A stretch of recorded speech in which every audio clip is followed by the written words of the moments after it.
Guten Morgen. Heute ist Samstag, 13. Januar 2018. Und was ist heute? Heute geht CMT los unter Stuttgarter Messe. Da fahren wir nachher nach, zwar mit dem Zug. Deshalb trinke ich jetzt so einen starken Kaffee, noch richte ich mich. Und wenn ich dort bin, dann drehe ich ein kleines Filmchen für euch. Ich hoffe, das gefällt euch. Bis dann. Tschüss. Nach 2 Stunden und einer Viertel waren wir endlich da. Zum Glück haben wir ein Messe-Kombi-Ticket gehabt. Da ist die Zugfahrt und der Eintritt für die Messe schon inklusive. So haben wir uns nämlich an die Kasse ausstellen müssen, um Karte zu kaufen, sondern konnten relativ schnell durchgehen. Und wie jedes Jahr fangen wir mit den Hallen an, wo die Wohnwagen, die Wohnmobil und die Zelter sind.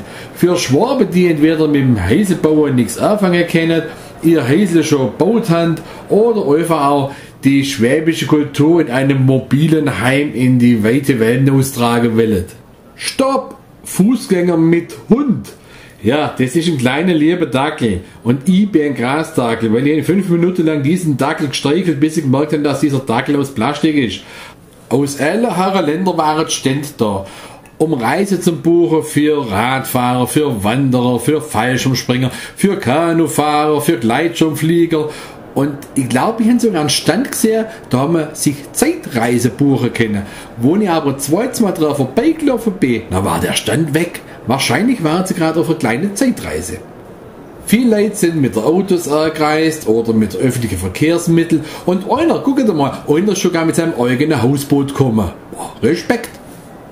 So, und da habe ich endlich mal einen passenden Rucksack für mich gefunden, dass ich auch mal einen Tagesausflug machen kann, wo auch endlich mal eine Tagesvesper reinpasst, wo man auch satt dabei wird.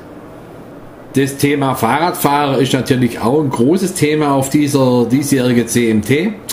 Und hier kann man zum Beispiel nochmal einen Theorieunterricht besuchen für Fahrradfahrer und dann anschließend seine praktische Prüfung für den Fahrradführerschein ablegen.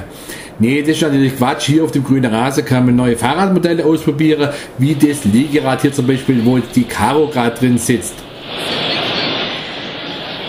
Sehr bequem seid ihr. Ja. Wäre nichts für mich, wenn wir das zusammenkrachen. Bayerisch-Schwaben, schwäbische Toskana steht da. Da muss ich mal nachgehen. Schwäbische Toskana und einen Töpferkurs machen. Ja, die Schwäbische Alb inspiriert seit Urzeiten. Das wissen wir da oben. Wegen dem haben wir auch noch vereinzelte Mammuts rumlaufen. Aber das muss auch keiner wissen, sonst kommen bloß ein Haufen Touristen zu uns rauf. Der Zollernalbkreis, mein Heimatlandkreis, war natürlich auch vertreten. So, und wie jedes Jahr das Beste von der ganzen CMT ist ein dänisches Softeis. So Leute, jetzt sind wir fertig mit der CMT. War wirklich sehr interessant, aber brutal viel los. Jetzt haben wir einen total wuschigen Kopf.